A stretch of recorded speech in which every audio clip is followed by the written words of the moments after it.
大家好，我是全爸。今天呢，主要是要讲 A13的西伯利亚火车这个东西呢，在强化上面是说它的抓的判定往前多突出了一格。那其实这个东西不好测，所以说到最后面呢，我就是分享一些西伯利亚火车它可以使用的一些方式。后来呢，发现到这个它可以用的东西实在是太多了，导致我素材收集方面其实蛮困难的。因为其实讲白话就是有些东西其实不容易促成这个条件。然后用目前我已经在实战中容易完成的东西，然后分享一下，就是西伯利亚火车。那我们这边先讲的是压起身。那因为西伯利亚有很多的方式可以压到起身，那我们这边讲一些实战比较中容易发生的啊。以下我们可以先看一下影片。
想不到吧？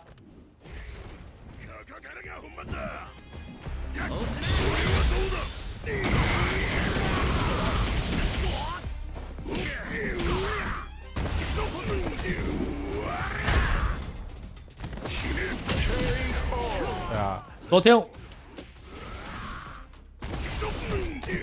我就有分享秘籍啦，全部的。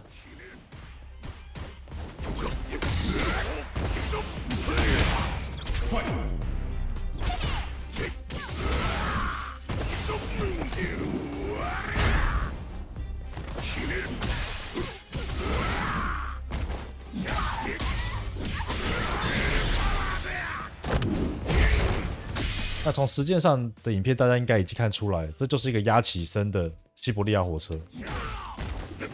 对手起身的时候数点，他是点不出来的。换句话说，他只要待在地面，没有用无敌技，或者是就是处于空中的状态，譬如跳后，他都会被抓。那促成条件也非常的简单 ，ODPP 打到，预冲第一时间，普通的西伯利亚火车就可以抓得到。那这个东西的回馈就是，它可以直接把对手送到角落去。当然，在有些情况下是不能用，譬如说你是在太极端的条件打到 PPP， 太尖端的 ODPP， 是的，就是因为距离拉太远了，导致它后起身就可以点得到你。那假设今天是靠近角落的话呢，那就没有什么差。只是说靠近角落是否要带呢？这就有看个人的判断了，因为毕竟他已经进角落了。我们可以省点资源，然后直接往前压，例如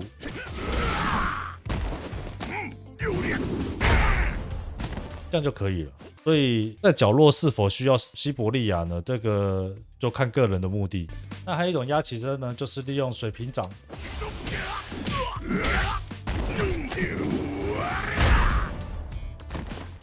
还有普通 PP，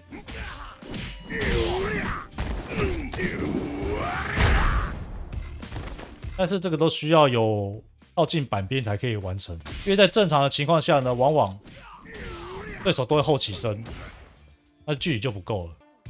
那跟上一次呢，场中提早把它送到角落的目的性不太一样。这个呢，在我实战中呢，它还是用处很大的。它是一个利用了距离的保护，让对手松懈。真的讲白话就是这样子，它就是一个刺杀。为什么对手会松懈呢？我们讲一下这个距离它产生的微妙。也就大约在这种位置的时候呢，它是一个老伤很强的位置。为什么？在这种位置上面呢，老商其实随随便便的重手就摸得到，而对手其实在这个时候呢，他其实处于一个比较被动的状态，然后这边对手往前跳的意愿也不高，因为一旦被对空了，他又回到角落了。这个地方这个位置根本没有牺牲打的价值，而这个位置除了重手会靠近以外，还有站中脚，而且稍微往前走一点点就是前中脚尖端，甚至大胆的头锤。也就是说，在这个位置上面其实是老商拳脚很强的地方，但是他并不会第一时间面临到摔，因此有概念的对手他们会先选择盯着老商有没有再继续往前，有继续往前的时候，他有必要猜你摔，他再去猜摔，他有必要跳再去跳，距离只要没有缩短，他就只要挡好就不会出事了，他只要守好 DI， 你就基于这种心态上面，只要你在打的过程中，你发现到进入这个位置了。抢先手的西伯利亚特快车很容易会抓到没有准备好的对手，真的非常容易抓到。以下呢，我们来看一下实战的验证。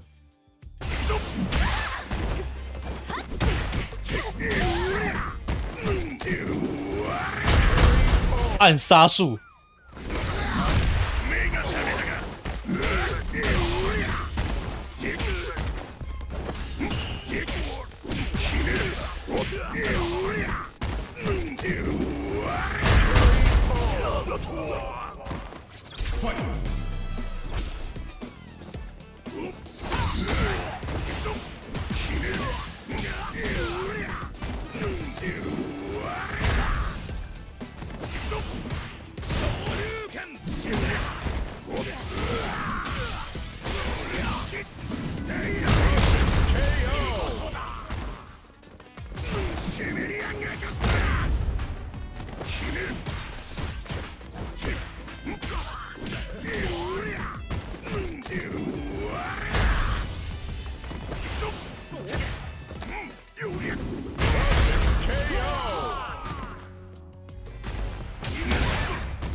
那么以上呢，就是这一次的西伯利亚特快车压起身。当然这只是一部分而已啊。那因为前面有说过，就是其实它有很多种的压法。